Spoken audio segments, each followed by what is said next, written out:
E para Deus nada é impossível, Lucas 1:37. Esse é o versículo da minha vida, tá? Foram mais de 5 anos tentando engravidar, tentativas frustradas, ia em vários médicos, exames evasivos, dolorosos, e nada de descobrir o meu problema. Quem é tentante sabe que é uma coisa que dói na alma você querer engravidar e não conseguir. É muito, muito triste, né? Todos os meses, uma frustração, e passaram-se anos assim. E eu pedia muito a Deus e nada de ser ouvida. E aí eu falei um dia, depois de mais de 5 anos, eu falei com Deus, chega, o Senhor não me escuta, cansei, desisti, não vou pedir mais, vou partir para uma outra área, alguma outra coisa, desistir. O Senhor não me ouve? Questionei a Deus. E nesse mesmo dia que eu questionei a Deus, ao dormir, meia-noite mais ou menos, quando eu deitei para dormir, eu fui arrebatada. Isso mesmo, você vai ouvir essa história e muitos vão falar mentira. Eu também achava, tá? Eu não acreditava nessas experiências assim não, tá? Eu era da igreja, né? Criada da igreja, eu sou da igreja batista, tá? Eu sou evangélica. Mas eu não acreditava nessas experiências até acontecer comigo, porque quando Deus ele quer falar, ele vai falar. E muitas das vezes ele vai precisar falar diretamente com você para que você acredite. E aí eu fui arrebatada, sim, gente. Um anjo me levou até um homem de vestes brancas, que era Jesus, né? E eu chegava, me ajoelhava e falava, Senhor, eu preciso, eu quero a minha bênção. E ele colocava a mão nos meus ombros, como eu não conseguia ver o rosto, tá? E aí, essa batidinha era como se fosse assim, ok. E ele dava em minhas mãos 2 pedras, no qual eu colocava aqui no meu peito. E aí eu voltava, né? O anjo me trazia de volta. Galera, parecia que estava vindo de uma altura, né? O anjo me segurando e eu voltando novamente. E nesse trajeto tinha uma música que ela existe da Cristina Mel, que é isso aqui, ó. Movimenta as águas, Senhor, movimenta as águas para mim. Na beira desse tanque estou esperando o meu milagre chegar. Era essa música. E aí, quando eu voltava, o anjo falava: agora você vai voltar para o seu corpo. Coloca os braços, coloca as pernas. Gente, parece cena de filme que a pessoa deita no corpo. Exatamente, era desse jeito. E aí, quando eu deitei, eu voltei e eu fiz assim: sentei na cama, igual filme, tá? E aí eu falei: meu Deus, uma sensação mágica. Gente, eu costumo dizer que foi a sensação mais mágica, foi a experiência mais mágica que eu tive em toda a minha vida, tá? Em toda a minha vida. Não teve nada que aconteceu na minha vida até hoje que descrevesse essa sensação mágica, essa experiência, né, abençoada. E aí acordei meu esposo, falei, eu vou contar logo para ele, porque se eu falar depois ele vai falar que eu tô doida. Contei isso de madrugada, a gente orou e ótimo. Depois de 3 meses, gente, mais ou menos, eu participava de todos os grupos no Facebook de infertilidade, né, de tudo que vocês possam imaginar. E aí eu vi um post escrito, algo parecido, tá? A menina falando que a médica dela estava doando uma consulta, né, para alguma mulher, para fazer alguma investigação, porque ela estava precisando, né, e tudo mais. Eu falei, opa, doação, uma consulta? Uma consulta? Gratuita? Vamos lá saber o que é. Mandei mensagem, ela já me encaminhou o nome da médica, e mandei mensagem para a médica falou, pode vir amanhã. Falei, posso. Fui eu, né, com meu esposo sempre do meu lado, tá, gente? Isso é muito importante, principalmente nesse setor que é de infertilidade, né, de esterilidade, você precisa ter um companheiro que abrace aquilo que você deseja, tá? Em primeiro momento não era uma vontade dele ser pai, né? Não era um desejo dele, mas era um desejo meu. Mas quando a gente casa é uma só carne, né? E muitas das vezes a gente tem que ceder, né? Ele cede de um lado, outro cede de outro. E ele embarcou nesse sonho junto comigo, que se tornou o sonho dele. E ele batalhou comigo, né? Todos os dias, por todo esse processo que eu vou contar para vocês, ele esteve ao meu lado. Então, se você estiver passando aí por algum processo referente a isso, né, que você tenha um companheiro que esteja com você também nessa batalha, porque não é uma batalha fácil. E aí, cheguei na consulta, a médica quis saber sobre minha vida, né, sobre o meu caso, por que eu tinha chegado até ali, eu contei toda a minha história, e aí foi passado, né, vários exames, tudo que você pode imaginar, com um valor mais reduzido, porque esses médicos especialistas, a consulta é um pouco mais caro, né? Os tratamentos são mais caros, mas quando Deus, ele abre as portas, quando chega a hora de Deus, ele abre os caminhos, tá? Independente do que você esteja passando, acredite que Deus, quando ele está no negócio, no tempo dele, ele vai abrir as portas para a sua vida e aquilo que você deseja vai acontecer. Tá? Uma coisa que a gente tem que entender é que o tempo de Deus não é o nosso, nós somos imediatistas, né? Nós somos frágeis, nós queremos para hoje. Mas às vezes aquilo ali não é para ser naquele momento e a gente tem que pedir a Deus, né, mansidão para a gente poder aguardar o tempo dele. E aí, o tratamento foi um tratamento com muitos exames, uma investigação severa. E aí eu tive, né, com essa doutora, eu tive o tratamento com um valor mais acessível. E aí, no meio do tratamento, ela falou: Fernanda, vamos investigar as trombofilias? Eu ouvi falar de trombofilia muito superficialmente, né? E olha que eu sou professora de biologia, só que essas coisas não se fala na biologia. Olha que eu entendia um pouquinho do corpo humano, né? Mas as trombofilias não era uma coisa que fazia parte da minha didática, né? Não entendia muito sobre isso. E nenhum dos médicos, durante todos esses anos, nunca ninguém falou isso comigo. Por isso eu falo, olha a importância de você ter um direcionamento, de você ir no médico específico. Se você que me assiste passa por algum processo de infertilidade, de perdas gestacionais, procure um médico especialista em infertilidade, um hematologista, porque eles são específicos, eles sabem, eles estudaram aquela área especificamente. Então, eles vão saber te direcionar e saber passar os exames certos, né? Então, isso é muito importante. Então, Deus me direcionou até essa doutora, onde eu tive um tratamento com um custo muito mais baixo, tá? Foram feitos diversos exames, e aí, nesse exame de trombofilia, foi descoberto que eu tinha PAI4G, uma mutação, e cardiolipina, né, que é a SAF. E a partir disso, qual é o tratamento? Injeções todos os dias, antes de engravidar, durante a gravidez e até 40 dias após o parto. Qualquer cirurgia que você for fazer na vida, você precisa de tomar os clessanes, né, que são as injeções. Eu falei, nossa, que maravilha, injeção todo dia. Nossa, para quem tem pavor de injeção. Tinha risco, gente? Sim. Para gerar, quem tem trombofilia sabe que, mesmo você sendo bem assessorada, você corre riscos, né? Você pode ter uma eclâmpsia, você pode ter morte, a sua morte, a morte dos bebês, do bebê, enfim. Mas eu estava disposta a morrer. Então, vamos embora. E aí começou a batalha, comecei a fazer o tratamento, até que eu engravidei. Né, para a honra e glória de Deus apenas, tá? E eu vou frisar mais um entre parênteses. O meu tempo não era o tempo de Deus, porque eu fiquei quase 6 anos tentando engravidar e não conseguia. Por quê? Porque Deus tem um tempo pré-determinado para todas as coisas. E a gente tem que entender isso, que é o nosso tempo, a nossa vontade, muitas das vezes não é o tempo e não é a vontade de Deus. E a gente tem que pedir a Deus essa sabedoria, essa temperança, essa mansidão para a gente poder esperar. E a gente também tem que pedir a Deus, perguntar a Deus se aquilo que a gente deseja, se aquilo que a gente pede é a vontade de Deus, porque muitas das vezes a vontade de Deus não é que a gente tenha aquilo, que a gente realize aquilo, que a gente concretize aquilo que a gente pede a Deus. Às vezes não é a vontade de Deus e às vezes por isso não acontece. Então, muitas das vezes a gente tem que começar a mudar a nossa oração. Senhor, é da sua vontade? Se for da sua vontade, que eu consiga e que eu tenha essa mansidão de esperar. Mas se não for da sua vontade que aquilo ali se realize na minha vida, que o Senhor tire esse desejo do meu coração. A gente, às vezes, tem que mudar um pouco a nossa oração para a gente entender, porque se for da vontade de Deus, a gente vai aguardar e no tempo dele pode ser 1 ano, 6 meses, 5 anos, 10 anos, mas vai acontecer, porque a cronologia de Deus não é a nossa cronologia. O tempo de Deus não é o nosso tempo.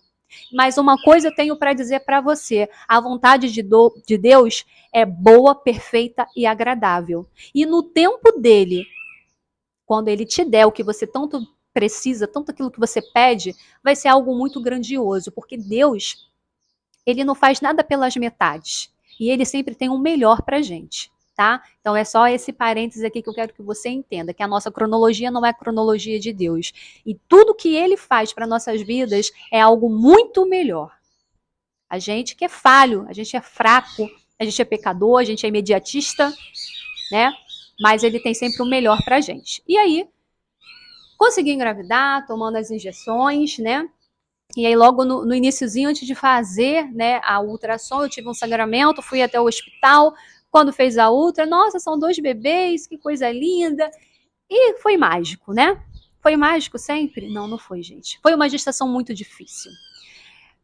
Um outro parênteses que eu ia colocar para vocês. Nada é fácil. Existem pedras, existem muralhas que você tem que escalar, pedras que você tem que ultrapassar para você chegar, às vezes, naquilo ali que você deseja, né? E muitas das vezes a gente acha que a gente não vai conseguir. Por nós mesmos nós não conseguimos nada, tá? Muitas das vezes a gente acha que Deus nos abandonou, que Deus nos esqueceu, mas Ele está do nosso lado, tá? Então foi uma gestação muito difícil, quase morri, mas Ele esteve presente todos os dias. Foi fácil? Não foi fácil, foi batalhas versus batalha, mas Ele não me abandonou. Ele me manteve de pé até o dia do nascimento das minhas filhas, porque Ele não abandona. Ele dá a prova. Ele dá, mas ele fica do teu lado para te ajudar a passar por essa prova, né? E aí, gente, foi uma gestação muito difícil. Imagina uma menina com 49 quilos que eu pesava, com 2 crianças, com uma série de problemas de saúde, tendo que tomar várias injeções.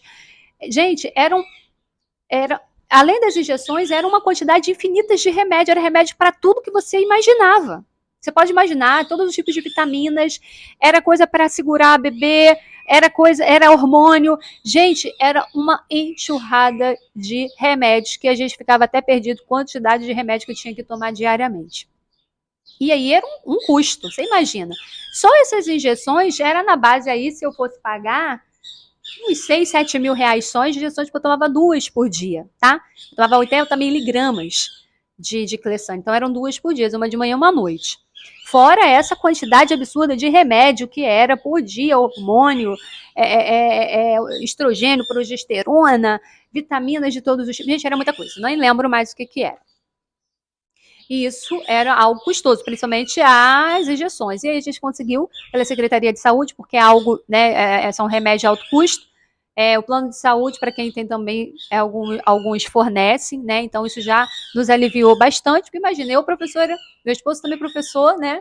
Então, assim, foi um tratamento bem custoso, e mesmo assim Deus enviou formas de ficar menos custoso pra gente, né? Mas a gente batalhou e aí a gente fez o tratamento.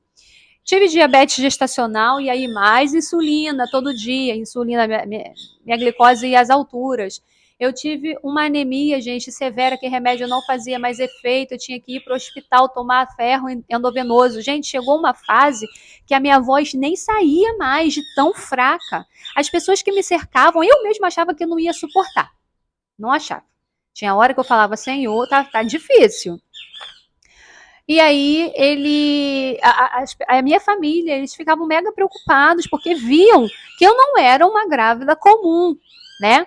Eu era uma grávida doente, né? Que precisava de tomar milhares de remédios, milhares de injeções, exames de 15 em 15 dias, exames de sangue para monitorar se a trombofilia estava aumentando muito, né? Que é o tal do dímero D. Isso toda semana eu praticamente fazia dímero D, porque se aumentasse muito tinha que aumentar as doses de injeção. Ultrassonografia com Doppler, que são ultrassonografias mais específicas para ver se o bebê está crescendo, se está desenvolvendo, se está afetando a placenta e mais não sei o quê.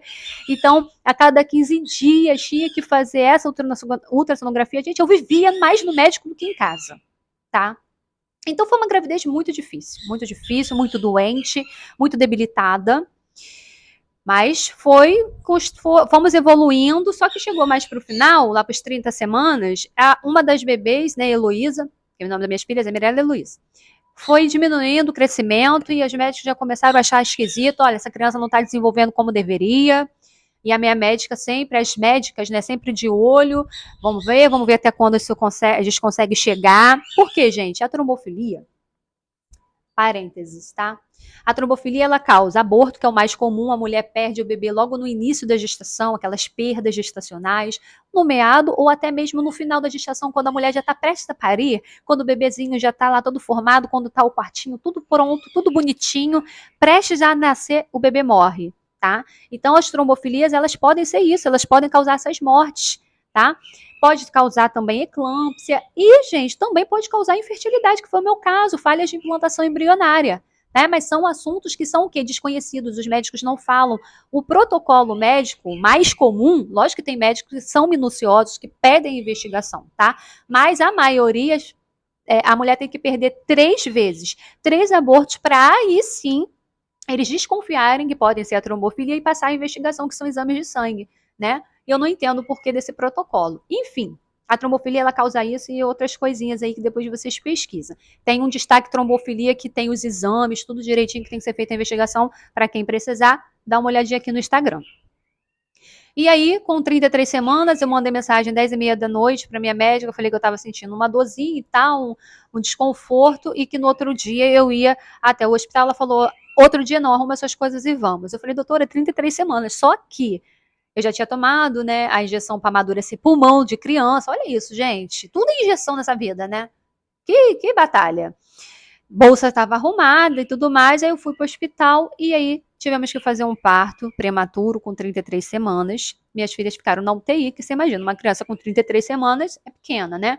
Uma nasceu com 1,650 kg, a outra nasceu com 2,1 kg, até que não nasceu tão pequenininha, né? Mas precisaram de ficar na incubadora, precisaram de ser entubada, né? Colocar depois lá o negócio para respirar, se alimentavam por sonda. Ficaram 15 dias e outras 17 dias.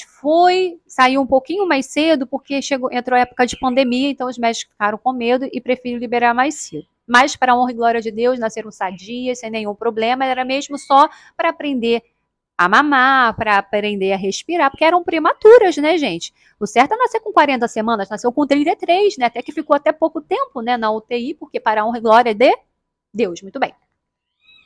E aí, pensa que maravilha, gente. Barulho do Mercado Livre. Deixa aqui que alguém vai atender lá embaixo. Então, você pensa no que é. Edição não vai cortar, porque não vai cortar, vai esse vídeo direto, mas finge que isso aqui não aconteceu. Pensa no que é você ter um filho e você querer levá-lo, né? Você querer voltar para o quarto com seus bebês, com seu bebê, e você não poder, porque ele está lá na incubadora. Muito triste, tá, gente? Muito triste.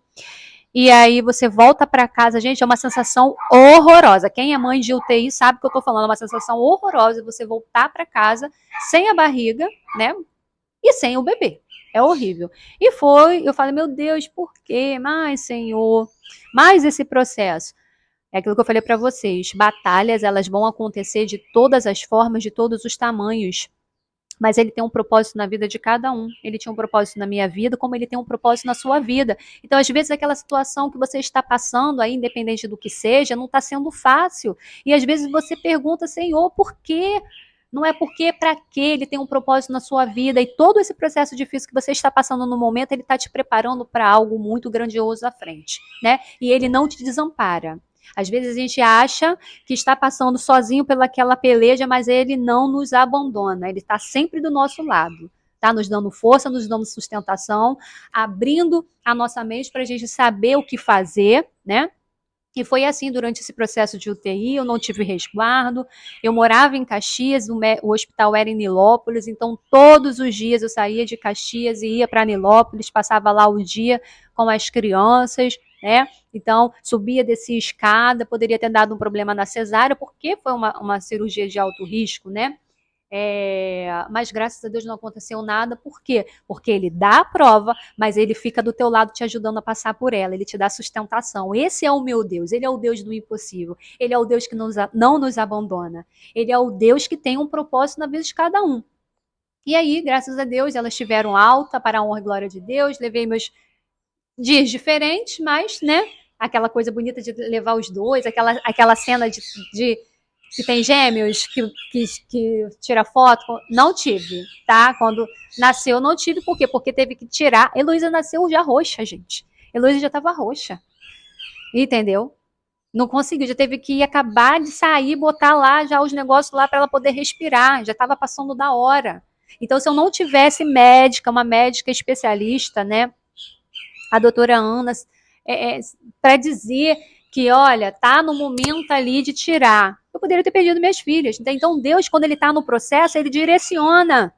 Ele faz com que as coisas aconteçam da melhor forma possível. Então, era o momento delas nascerem, era o momento delas passarem pela UTI, era o momento de eu passar também na UTI, para entender como que funciona, como que é o processo, né? Enfim. E aí, ótimo, cheguei para em casa, tudo lindo. Só que uma menina com 49 quilos, que estendeu a barriga, teve 2 crianças, o que teve? Hérnia umbilical. E quando elas tinham 3 a 4 meses, eu precisei de fazer uma cirurgia de emergência de hérnia. Meus queridos, foi nessa aí que eu quase fui. Essa eu quase fui, quase morri. E aí Deus falou, não, tu não vai agora não, tu pode voltar porque tem 2 crianças para criar, tá? Tu tem uma família aí grande aí que precisa de você e você ainda tem as casas aqui, porque tem muito cliente que precisa de você. Tô brincando, gente. Mas é verdade, ele falou, não, volta. Gente, eu quase morri. Era uma cirurgia que era pelo umbigo, era para ter alta no mesmo dia. Lógico, eu tinha todo o processo de trombofilia, toda cirurgia que eu passar, eu preciso fazer uso do Clessane, então tinha todo aquele aparato da trombofilia e tudo mais, mas não foi a trombofilia. Foi reação à anestesia, tá? Eu tive um processo aí, uma rejeição à anestesia e eu quase morri. Eu não andava, quase não falava, eu não comia, era dor na cabeça absurda, eu só vomitava. E os médicos já não sabiam mais o que fazer e iam me transferir de. Eu fiquei 5 dias, tá? No hospital. Era para ter sido alta no mesmo dia, eu fiquei 5 dias, os médicos já não sabiam o que fazer. Eu já ia ser transferida para colocar uma sonda, porque eu não me alimentava. Foi aí que eu senti Deus me reerguendo, sabe? Como se eu sentisse aquilo no meu coração. Eu tô te tirando daí, eu tô te tirando do vale da sombra da morte, eu tô te tirando do leito da morte. Você vai sobreviver. Eu sentia isso, sabe? E eu vi as pessoas que me cercavam, a minha mãe desesperada, meu esposo, né, também apreensivo. Minha mãe, quando ela chegou, a primeira vez que ela me viu, quando ela abriu a porta e me viu naquele estado, eu conseguia enxergar. Eu via ela desesperada, o semblante dela, né? Então ali realmente eu quase morri. As pessoas. Eu lembro de uma senhora que foi operar, ela saiu muito primeiro que eu. O pessoal sabia que eu tinha acabado de ter filhas, né? Gêmeas, e eu ouvi a senhorinha rezando, sabe, por mim, pedindo, né, na religião dela, por mim. Achei coisa mais linda, era uma religião totalmente diferente da minha, mas eu achei coisa mais linda, é aquilo que eu falo, eu falo do meu Deus, né, porque é a minha religião, mas a gente não tem coisa nenhuma, a gente não tem preconceito nenhum com nenhuma religião, até porque a minha família são de diversas religiões diferentes e a gente se respeita, porque o que importa, gente, é a gente acreditar, né? Você tem a sua fé, você tem as suas crenças, e independente daquilo que você acredita, você tem que ter fé naquilo ali que você acredita, né? Eu tenho fé no meu Deus. Independente daquilo que você acredita, você tem que acreditar e ter fé, né? E ela pedindo lá, e eu achei a coisa mais linda, mesmo eu lá na dor, quase morrendo, mas eu achei muito lindo ela pedindo por mim, as enfermeiras chegavam, Fernanda, vambora, você precisa, você tem 2 filhos, vambora. Enfim, Deus me tirou dali, né? Eu voltei para casa, para honra e glória de Deus, para testemunhar o poder que esse Deus tem, tá? Para testemunhar esse poder que Deus tem, para falar para você que Deus ele não se esqueceu de você, ele não te abandonou, na hora dele a tua bênção vai chegar. E para as meninas, né, as mulheres que estão aí na luta da infertilidade, procure um médico especialista em infertilidade, porque são médicos específicos, eles sabem o que vai fazer com você, eles sabem qual é o exame correto que vai passar para você. Pesquise o que são as trombofilias, quais são os exames aqui. No destaque trombofilia tem os exames, tá? Que são importantes você fazer o rastreio. Pesquisa, entre em grupos, né? Que ajuda muito. E é isso, tá? Eu espero que esse testemunho tenha impactado você. Não é para falar sobre mim, não é para falar sobre a minha família, não é para falar. Não é. É para falar de um Deus. Para glorificar o nome de um Deus que tudo pode. E que ele, às vezes, a gente fica assim, na expectativa. Ah, na hora de Deus, Deus vai me enviar. Muitas das vezes ele vai te enviar, mas você vai precisar procurar um especialista. Que muita gente tem preconceito. Ah, eu não quero ir em médico, eu não quero ir em especialista, eu não quero fazer um tratamento. Se for de Deus, vai acontecer naturalmente. Sim, se for de Deus, ele vai te dar o seu milagre, você não vai precisar. Mas se for de Deus, ele vai direcionar você em médicos, porque Deus deixou a ciência, Deus deixou os médicos justamente para te ajudar nesse processo. Então não fica com preconceito, não. Você precisa de fazer exames, o seu esposo precisa de fazer exames para saber se o problema não é com ele. Né? Tem isso, tá, gente? Porque muitas das vezes o problema não é com a mulher, é com o homem. E o homem precisa de fazer os exames. Tem exames específicos para o homem, para saber se está tudo funcionando, se está tudo ok. Então, a medicina está aí para te ajudar. Deus capacitou os médicos para isso. Então não fica com preconceito, procure, investiga, faça exames. Não espere também cair do céu, só cair do céu. Às vezes cai, mas muitas das vezes Deus precisa fazer com que você procure um especialista para te ajudar. Então investigue, estude sobre o assunto. Os médicos vão falar, não precisa de fazer o exame, mas eu quero fazer, ainda mais se você tiver plano de saúde. Exige os exames, faça a investigação. Deus deixou os médicos para isso, tá? E Deus deixou o conhecimento para a gente buscar, tá? Não deixe de acreditar que Deus pode fazer um milagre na sua vida. Não deixe de buscar ajuda médica. E se for o seu problema, né, nessa área, e se for de outra área, no momento de Deus, se for da vontade de Deus, isso vai acontecer na sua vida, tá bom? É isso que eu queria passar para vocês. Tudo para a honra e glória de um Deus do impossível. Ele ainda realiza milagres. Não foi só no passado. Não foi só com Ana e com outras mulheres, né, que a Bíblia aí relata que passavam por processos de infertilidade. Não foi só com elas, ainda hoje. Ele realiza milagres. E muitas das vezes ele vai realizar milagres através da medicina, através de injeções, através de tratamentos, mas nunca deixa de ser um milagre, porque se não fosse da vontade de Deus, eu poderia ter os melhores médicos da face da terra, eu poderia ir para qualquer lugar do mundo, mas eu não ia conseguir. Porque tudo é a vontade de Deus, porque a vontade de Deus é boa, perfeita e agradável. E para Deus, nada é o que, gente? Impossível. Então, aquilo que você julga ser impossível na sua vida, acredite que para esse Deus aqui, ó, nada é impossível. Ele pode realizar o desejo do seu coração, independente daquilo que você deseja. Tá bom? Beijo. Fiquem com Deus.